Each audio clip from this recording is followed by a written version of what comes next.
for SK Telecom's Fantasy versus Samsung Con's RorO here at the GSL Code. Only one of these two Castle players will be advancing to Code S directly. The other one is going to have to be thrown into a pit of other up and down players. Fantasy is one of the few players that I want to see in a TVT. I want to see him up against Reality. That would be my personal highlight. Fantasy versus Reality. I actually don't know what's better. I would say Fantasy, but sometimes Reality is pretty awesome. It just depends on how good your Reality is, man. If you have a bad Reality, you look towards Fantasy. If you have a good Reality, then you just focus on that, man. You don't need to worry about the Fantasy. I guess it's true. I mean, in the end, the Fantasy is probably always better, but only until you wake up. As long as it's not someone sending me a chain mail about Fantasy football, I'm okay with Reality and Fantasy both. Yeah. Well, it's probably not going to happen anytime soon, but as soon as it will, that's going to be a good one. Here we have the results. Well, they're gone. But Gumiho won the last game. Apparently we had a weird camera shot. Yeah, you can see me and Color playing Dragonflight for like a second. Yeah, I was just playing Dragonflight. I have no idea what you did. Yeah. I'm innocent. Well, listen, man. No, actually, more people need to know about this Dragonflight game. I highly recommend downloading it. You'll have to have a Kakao Talk ID to actually play it, but you know, if you have a lot of travel time, you're bored, you know, download the game. I would definitely play it. Keller and I actually are pros of the game. We're thinking about going pro and making a lot of money, but we like StarCraft so much we're still pretty much on the fence about it. You know, I actually, on camera, I didn't even play Dragonfly. Well, I did in the end, but I messaged Atosis because we are going to be neighbors. I decided today to take the apartment in Shinrim. Yeah, it's a good place. Yeah. Tar's living over in Shinrim. I'm in Gangnam, so I'm a little bit far, but Shinrim is a little bit closer than Mukdong, so you know I can see you guys a little bit easier now. Yep. Shinrim is actually from location. Everything is pretty awesome. The GOM house closing down very soon, so I had to find my own apartment. A lot of options, looked at a lot of them, but in the end it looks like Shinrim is the most convenient area to actually live in for me, and that I live close to Artosis is going to be, of course, a big plus. Here we have our two players now with our Terran versus Zerg. To the right we have Mini Koka. It's actually like rather Koka's bigger brother than the younger brother. He looks like a combination of Koka and Keen, man. His hair is Koka, but his face is Keen. Yeah, I can see that. I'm seeing it, man. It's kind of scary, actually, the more I look at it. I'm like, whoa. If Keen's mother and Koka's dad had an affair, I feel that would be the love child. What if that did happen? Oh my god, whoa. What did we just uncover? I don't know, man. Years of secrets uncovered here at the GSL for thousands of people to hear. It's time for Fantasy, who also has curly hair, up against curly-haired RorO here at the GSL Code with no-haired Kaldor against straight-haired Wolf. To the right side of the map, we have our Terran player, and well, it is SK Telecom T1 Fantasy. No puns here for a change. There he is. And well, we are going into his statistic in just a second. He's up against the Zerg player, the strongest Casper Zerg out there. He is starting blue to the left side of the map. His ID is Samsung Kan RorO. Row your boat gently to the Samsung store to buy one of their new products. Roll your roaches gently across the map. Yeah. Caution. Are not gentle. Yeah. Be careful of those steam vents. Yeah, exactly. Safety first. Wear your helmet when you drive with a bicycle on the street. Yeah. Always wear your helmet. Be careful of wet floors. Exactly. Don't eat your ice cream too fast. You know there's going to be a brain freeze. For some reason, after it's gone, we always start eating that ice cream again. We don't know why, but maybe if you're a bit cautious, it's not going to happen to you. Yeah, it may not happen. Make sure that before you drink that coffee, make sure it's not too hot. You don't want to burn your lips. Never spill coffee. Especially don't spill coffee on an American. That's going to be really, really expensive. That is really expensive. Be careful about that. His children will still sue you because they had to grow up with a troubled father. So be really careful. That can ruin your life. That 1 second. It could. You know, you need to be careful when you see that dog with somebody walking on the street. You need to ask the owner first if you can pet that dog. You be cautious. Exactly. What you can do, though, what is pretty funny, if you get one of those rubber bones and you just wave with it in front of the dog and you throw it away, and if the owner is actually one of these tiny women that can't really handle the dog, then you are in for a laugh. Sounds like you have some experience with this. Oh, you bet. Well, this game is one of the matches that I'm really looking forward to, and one of the reasons is that we have so far Fantasy not that many games in this matchup in particular. He just played 13, but he has a 62 win ratio against Zerg. If you just watch his Code A games, he was able to take down Sparta with a 2-0 in the first round of Code A after he won his Code A qualifier, and then he had to fight Finale against T, which he won as well. But now we have his opponent, a very, very strong Zerg. And if you just look at the win ratio of RorO, he has 26 games in this matchup, won 17 of them, 65%. His last opponent in Code A was actually MC, and RorO had build order wins against this guy. You could really see how well he prepares against his opponent. MC met us in, behind in the backstage area. We met him, and MC was like, well, build order losses, nothing I can do. He just read me like a book. I had no chance against the guy. Well, Elder, we talked about RorO Roaches, and there's a Roach Warren coming down at the 444 mark. We will see Roach aggression, exactly.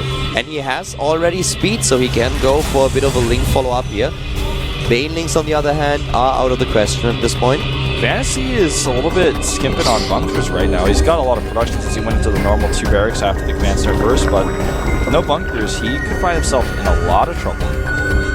And contrary to popular commercials, it's not fun getting into trouble. Seriously. When have you ever liked that? Even if you were playing that silly Hasbro game, it wasn't really that fun, was it? No, not really. Well, there are our first Roaches, only 4 of them, 5, 6, and there they are, 7. So let's see how well Fantasy is able to defend here. The question, of course, is now, is he able to get those SCVs out fast enough to repair his... Be careful, caution. Is he able to get the repair up on the bunker? And then what will RorO decide to do? Just take down SCVs? So far, no scout. Fantasy just has no idea. Oh, he doesn't have speed. I'm sorry. I actually thought earlier I saw that in production. I thought I saw that too. I thought I saw it, yeah, but if he doesn't matter if he didn't research it or if he did just cancel it to get the extra gas. He doesn't have speed. That's not going to be a follow-up. But he builds a lot of Roaches. He doesn't just stick it out with a 7 or 9. He goes into 12 Roaches now. Fantasy's bunker man is so exposed too, and now he knows what's coming. He sees this, and he's got to get prepared. He needs to get those SCVs ready for repairs. But even with SCV repairs with 12 Roaches on the map, I don't think he can do it. He actually pulls the SCVs out. Will he actually try to bring the Marines up? He can't, because the bunker isn't ready yet in the main base. He waited way too long. He's playing a little bit greedy here. RorO's actually going to try to get a surround so he can actually attack from both sides. Is he really going to go for the command center? That's an interesting choice. I don't think I've ever seen somebody try to do this, but it's going to force a lift, and that's going to give him a lot of surface area to work with. He's actually repairing. He doesn't want to lift because if he lifts, he can't produce SCVs, and he will wants to continue to build them. Yeah. Look at the amount of Roaches that we have. This is getting a little bit crazy. There are 12 of them, and he can take this bunker, no problem. Yeah, that bunker has no chance. The Marauder is the big issue. Here come the SCVs. He takes them down one by one. One Marauder, 2 Marauder. That's what he has. The bunker goes down. He forces those Marauders down the ramp, or that's what he tries to do. Bullies his way up. Can he really take it? There they are. The supply depots are lifted. A lot of the Roaches are already gone. And so far, he did not kill too much. Yeah. 9 Harvesters. That's still pretty good. I feel like his attack on the command center gave Fantasy a little bit of time to actually get a few more Marauders out. Uh-oh. Not really targeting very well there. Losing another Roach, a second Roach even. And the Hellions are actually going to be able to chase at this point. He's done enough damage. And Fantasy is supply blocked and can't build SCVs, so the Roaches will die, or at least a lot of them. But the damage has been done, and that's 9 Harvesters that you lose, and you lose the time, the mining time, also the production for your SCVs. The supply depot is just now done, and finally double SCV production starts. High ground used his advantage. He knows those Roaches won't survive, trying to take at least 1 Hellion with him. So in the end, he lost more resources, but I feel it was still worth it with all the mining time that he was able to deny his opponent and also the SCVs killed. Yeah, he follows up really nicely too with getting a few more Roaches out just to be safe and also getting that Zergling speed. The Hellions here not able to attack the third. It's not up yet, so it would just be futile for them to try to run in like that. Overlord falls though. And, you know, Fantasy takes a third base, but RorO knows about it, and that's the most important part here because Now he can actually decide how to move forward. He's like, oh, you're actually taking a risky third. I have the Roach Warren, I've got a Baneling Nest going up. I could actually put a lot of pressure on that third base. I could let you have it, take a fourth at the same time, though. I've got a lot of options. You know that right now it's unlikely that if he goes for another attack that his opponent will have siege tanks out in time. But the attack that he did, it did a lot of damage, but it's not really when... You know, it's not really the attack that you finish and then you look at the map and you're like, okay, that was awesome. It was okay-ish, but yeah, he was trying to do a lot more damage there. Oh, wow, those drones were sent a little bit prematurely, and this Bioforce has Medevac Ceiling. Fantasy's hitting a great timing here at the third base. The third hatch is going to have to be canceled. Or, I mean, not it's going to be canceled, it's going to be killed. It's way too late for a cancel there. A run-by attempt with a few circlings, and those Medivacs in particular really give Fantasy a lot of momentum here. RorO is still ahead in overall supply though, and his lair take is halfway done, +1/+1 on its way. The speed is going to kick in, and then these Lings will be able to hit the third, maybe even the natural. But the main base is going to be dropped. Not a big deal though, with all the units that we already have present. Yeah, just way too many. He decides, he scanned, he was like, alright, there's too much here. I'm going to go for the drop. The drop was spotted, so it didn't work out. This command center actually is being made into an orbital. That's... Yes, a cancel. Yeah, I'm pretty sure. Cancel and lift. Oh, no. Well, he really played with fire there, but you know what? He's killed all those Lings and he didn't waste 5 more seconds and it's gone, yeah, but he had the units there in time, so... That was a scary choice, but I respect it. You know, it worked out. Now he's got a 20 supply lead. All those Lings are dead. Third base died as well. Fantasy is massively ahead in this game now. RorO has his tech now ready with the infestation pit on its way, but the third base is so delayed because of this early kill. Therefore, Fantasy with a really, really nice lead now in the game. So things didn't really work out for RorO as well as he thought they would. And also, he is down in Harvesters. He's at 46 against 52. Never a good position to be in as a Zerg player. You don't want to be down in Harvesters, and you never want to be at 46. Yeah, 46 is... like nothing. It's awful. I mean, we're at the 13-minute mark here, and he actually is going to attack this hatchery again. Red is watching, and he is just saying, man, RorO, hit that D button, hit it hard. Yeah, and I think this hatchery, oh wow, he barely saves it, at least for now. That is very vulnerable to come back for an attack later with just a few Marauders. Pretty sure he was thinking of just taking it out, but then he realized that he would lose too much. Yeah, and you know, if he loses that hatchery, this game is going to be all up to RorO killing him at that moment, because he's not going to be able to recover economically wise after that. Baneling speed, the Infestors, Roach speed, all of this is lining up to hit an attack, but Siege mode is already done. He's got the bunkers up, he's going to have 1-1. He can't break through. I completely agree. I don't think he can do it. And the longer he waits, the tougher it's going to get, especially if 1-1 hits. There's just no chance, and he knows it. He's not going to commit here. That would be suicidal. That's too much. There are three, I think there are 3 tanks already, maybe even a 4th, 1-1 nearly done. The drop in the main base. That's not only supply blocking RorO, that's actually taking his screens out. Yeah, nice. And he doesn't lose anything. Gets out there immediately. Really well done. This Viking is actually over here, not to clean up Overlords this time, but actually the spot to see if there are units over there. Well, he's going to check for Overlords as well, but he's already seen there's not. Now he's going to go and check. I would assume he's not doing it, actually. But Fantasy is playing this really well. I expected RorO to do a much better job in this game. Yeah, same. I think Fantasy needs to go and check to see if there are any units at that third, so he can go and drop it with that other group of Marauders and kill the hatchery, but in fact, he's also sent that drop back, so it looks like he's given up on the idea of killing that hatchery. +2/+2 not started after 1-1. That's the one thing where RorO is a little bit ahead in his upgrades. That's something where he really shines, but double bunker now, even there's everything in place. You can't attack that. The only thing that I would really like to see is a supply depot at the rocks, that he has an idea when RorO is trying to take down the rocks at the third. Yep. This hatchery is non-existent, but the drop is spotted. And now he's going to know, okay, just going to make sure I keep that hatchery alive. Did he transfuse by longer? No, but it's regenerated a lot of hit points. Enough time has passed where Fantasy can't really snipe that anymore, especially not with Marines. RorO is very active on the map. This is one thing I really noticed about his play from the first time I watched him play in WCS Korea, is that he really has great map awareness. He's never going to let something slip by. RorO is now doing something that we've seen from Leonard. He is attempting to secure his 3 bases with a few spore crawlers against drop play. We might also see a few spine crawlers very soon. There's the first one on the production tab. And if he does that now, he wants to hit this Brutal Lord timing. But the problem for him really is that he's already so far behind on a map like this. He had the expansion a lot later. That timing is there for Fantasy, not for RorO. Oh wow, the bungles here are excellent though.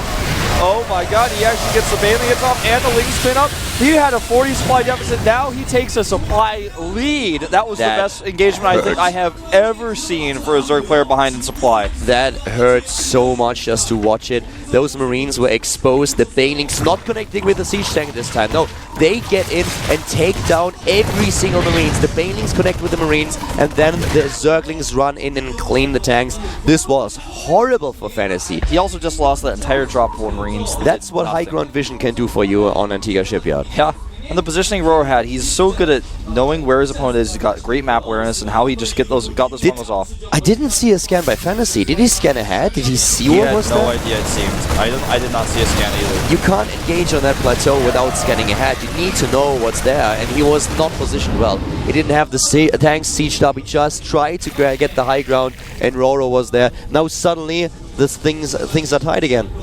Yeah, RorO actually can start bungling on this base if any SCVs try to get in there. He's actually making it into an orbital Fantasy instead of a planetary. That's really aggressive. Fourth base now, the drop not successful at the left. The Zerglings are ready. RorO is droning up again, but his Great Aspire, that's the timing that he wants to have. He wants to go into the Great Aspire, and he has the high ground still. We have him with a decent creep spread on the map, and the world is getting a little bit smaller when you're Fantasy. Very true. He's got to start to do some damage here. His 3-3 upgrades are lined up really nice. That's one thing that he's got going for him really nicely. His RorO, on the other hand, has not even started 3-3. Doesn't look like he's even considered it. The Broodlords being ready here poses a very direct threat to Fantasy for the first time in this game. And he's getting careful for those Broods. Fantasy... It's quite low though. He's got to be careful about the Vikings. Fantasy is doing a good job with his upgrades at this point, but RorO really has the timing here. Double starport now. Once again, an attempted engagement in the middle of the map.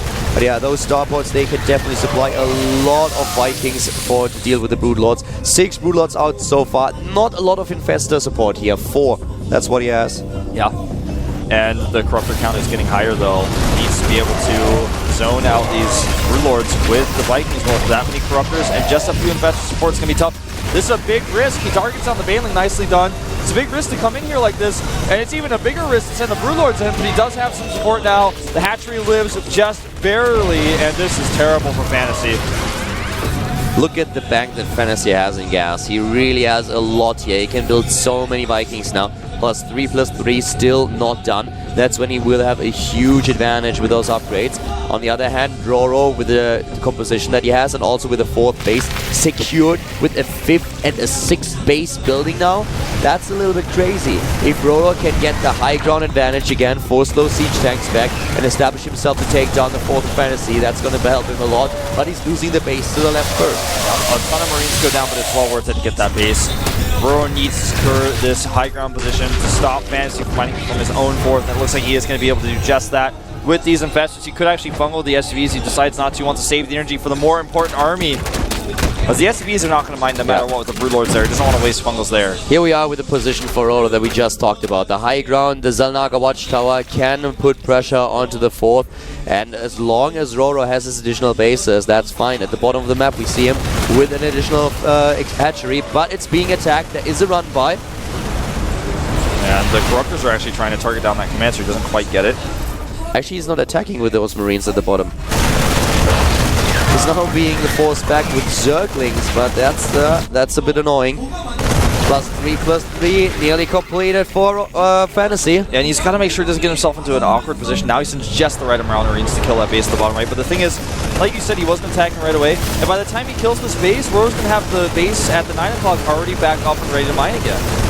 19 Corruptors and 8 Broodlords. Against a general player with 8 Broodlords, you're completely fine. If you have a lot of Corruptors, you can deal with the Vikings. And if you just look at Fantasy, his big problem is that he just does have too much. He has not enough Vikings because he's maxed out. He has a massive amount of resources. Yeah, he does, but I feel like, you know, the one thing that RorO is really lacking is his Infestor count. He's only at 3. I would like to see just a few more. He's adding 1 right now. It's all he can add because he's maxed out. But think about it. There are 85 Marines. Think about a few more Infestors in the Fungals. Yeah, I think there may be too many Corruptors here. He's actually going to fight the Vikings straight on with the Corruptors, but he needs to make sure he gets the Fungals to support them. And without those, I mean, the Banelings alone are not really going to be enough here with this many siege tanks, but he's starting to pick up the tanks. One of them is going to fall here. The second one is going to take some hits. Fantasy has a problem with his composition, that's definitely true. His composition is not perfect, but on the other hand, he has so many resources that with the production buildings, he will be able to reproduce those in the flash. And now he has the perfect positioning to take down the space to the left side of the map. He already killed the one at the bottom, and now RorO is kind of forced to attack into Fantasy. He's like, okay, well, I cannot really engage your army, and you're zoned me out already. I'm going and trying to take down your base. Yeah, he's got to go for the counterattack. He sets up the counterattack, then tries to force Fantasy back and get a better defensive position. The Vikings here caught out a little bit. Will he get him? Yes, he will. He is actually not reacting at all here. All the Vikings going down. But 5 Vikings not being built at a time. He has a lot of production, and that's where this bank comes into play. A bank that RorO does not have. RorO has to take it down with his army because he just doesn't have the gas. Where are the bungalows? Here's one. It's really good. He needs to follow up with a second one, and he does. But Really like well you done. said, the bank for Fantasy allows him to remake these units really well, but RorO cannot afford to lose anything right now. Yeah, RorO is forcing his opponent back, doing a good job here. That's really impressive how RorO is able to do this with such an inferior economy, or inferior bank at least. Fantasy lost a lot more resources than his opponent. Those Blue Lords doing a lot of damage, and I'm actually a little bit amazed that RorO is able to make all this with only 3 Infestors. Yeah, it's actually insane.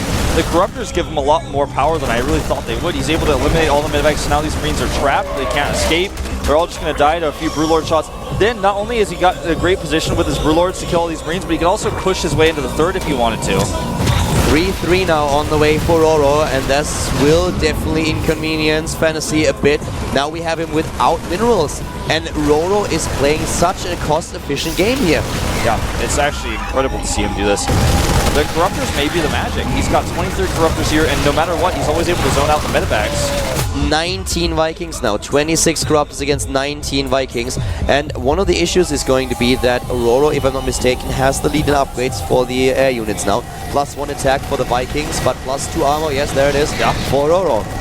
You know, RorO has a decent amount of queens on the map as well for transfuse. He's got 6. He's been using those so consistently well. In fact, all 6 queens are with his armor right now. That means he's not getting injects, but he doesn't have the resource to worry about that right now anyways. And he has still a fair amount of lava, so he can rebuild a few units.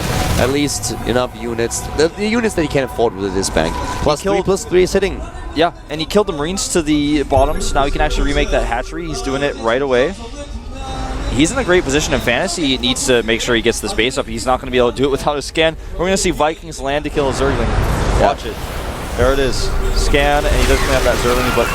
Assault mode and then backing out. That's what one Zergling burrowed can do to a Terran player. And then the Lings actually know that he's landing that base. They're actually going to come up here, but the Bioforce comes with it. That's so many Banelings. And actually, is he going to try to connect these Banelings against the Vikings? No, there's no way. He shouldn't do it. Yeah, that's not gonna work. Not only should he not do it. He is doing it, though, and he does not pay attention. He loses so many Banelings. You guys didn't see it, but I think maybe 15 Banelings just died. What was that? RorO attempting to free up supply? I mean, it worked, he didn't click on them, so I don't think it was intentional, and that wasn't intentional either. This is Fantasy getting all the Banelings. Every single Baneling is dead now. Well, if you want to get rid of all your Banelings, this is one way to do it, but I can think about a few that are more efficient. I could think that, I would say that there's a few reasons why you might want to have those around. Yeah, and even if you want to get rid of them, then you just roll into your opponent's base and take down those, well, all the supply depots that are building a wall. That at least will supply block him for a while. More Infestors now coming up. RorO is trying to get a better army here. He's getting a more cost-efficient army that can do damage. But this drop in the main base, this is really getting annoying. Fantasy is able to snipe a few tech structures. He's going to be able to get this hive, which is really, really important. I'm not sure if he sends back enough Zerglings. No, I don't think he does. That's definitely not enough. Well, he's targeting the Swine Pool, so maybe with the Broodlings. With the Broodlings and the Infestors. Yeah, just. He's got to make sure he gets a really good engagement here, though, after losing so much. The Corruptors are just dominating the air, but there's not much on the ground. He's only got Queens and a very small force of Broodlords. I'm actually not sure if he's winning this air battle. More and more Corruptors are being built. Yes, I think he's just pulling through. He has enough Corruptors here. The transfuses are good. The Queens are doing a good job here. The real story, I feel, is that there's too many Marauders. There's not enough Marines actually running to kill those Broods after the Queens were gone. As said earlier, Fantasy just does not have the best the best composition here. He's losing supply and he's going to lose this game if he does not make some miracle happen. But now he doesn't have a single Viking left. Yeah. There is no anti-air. He's camped. He's going to just slowly lose the game here. I said it before, 8 Brood Lords, that's what you need. That's what we've seen so often. I can specifically a game on Tomb Valley comes to mind, where we even had those in the composition.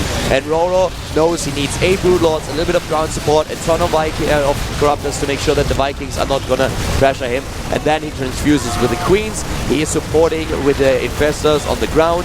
He's doing an amazing job here. It's just the best army, the most cost-efficient army, and he's using it. Yeah. And even with a great flank here with the Marines, they're all just Yeah, but that is actually going to work quite well. That's the problem when you don't have Infestors left. But he doesn't have enough here, I feel. No, it's too late. That would have been awesome like 5 minutes ago, but now it's too late. He can't make a single Viking, he's camped, and those Marines are doing much more worth it going for a counterattack when there's no banelings, but he doesn't know that. He doesn't know if there's infestors. A huge link run by is going to shut down the base to the top left of Fantasy. He's losing every single SCV there. He's falling apart all at once. RorO had a bit of a shaky start coming into this game, but now he is stabilized and he remembered all those things that he had to do to take this game. You can see him now doubling his opponent's supply. We have those additional bases, especially the one, of course, in the middle of the map. 1,000 minerals, not quite the amount of gas that he wants, but there's just nothing left for his opponent. Only 25 Marines, and, well, Fantasy's running out of money here. Yeah, he's out of luck in this game. RorO's going to take it. GG. GG, indeed.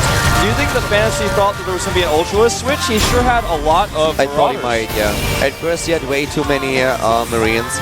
They were struggling against the Fungals, even though there were only 3 Infestors. And then later he started to mass so many Marauders. I felt that he assumed there was a transition going on and was afraid that he was being caught off guard. I don't see another reason to get this many Marauders. Yes, you deal with the Queens on the low ground. It's a bit more viable against those Infestors. But why would you build so many if your opponent is massing Corruptors and is still relying on the Brood Lords? If there's a transition, yes, it works, but I think the timing was a little bit off. Yeah. I really misread that. And I gotta say, Keller, RorO is the first Kestrel player in general right now who has shown something that's so drastically different and made it look really good with how he played this. I mean, just how he was able to make a composition that most people don't use like that. I mean, people have made this composition a lot with 8 Brood Lords and a ton of Corruptors, but usually not.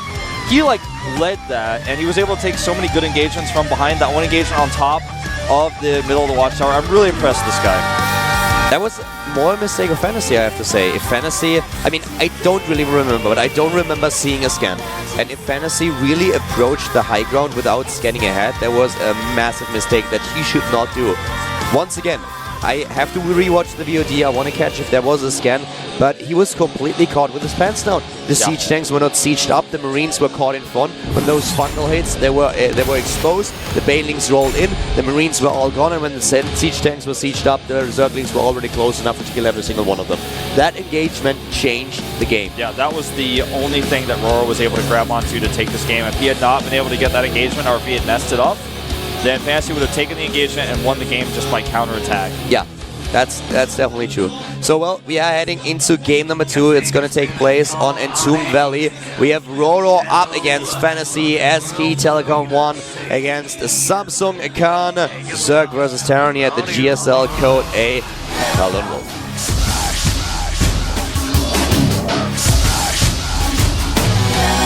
Over the radio and back up in the raves again. We got the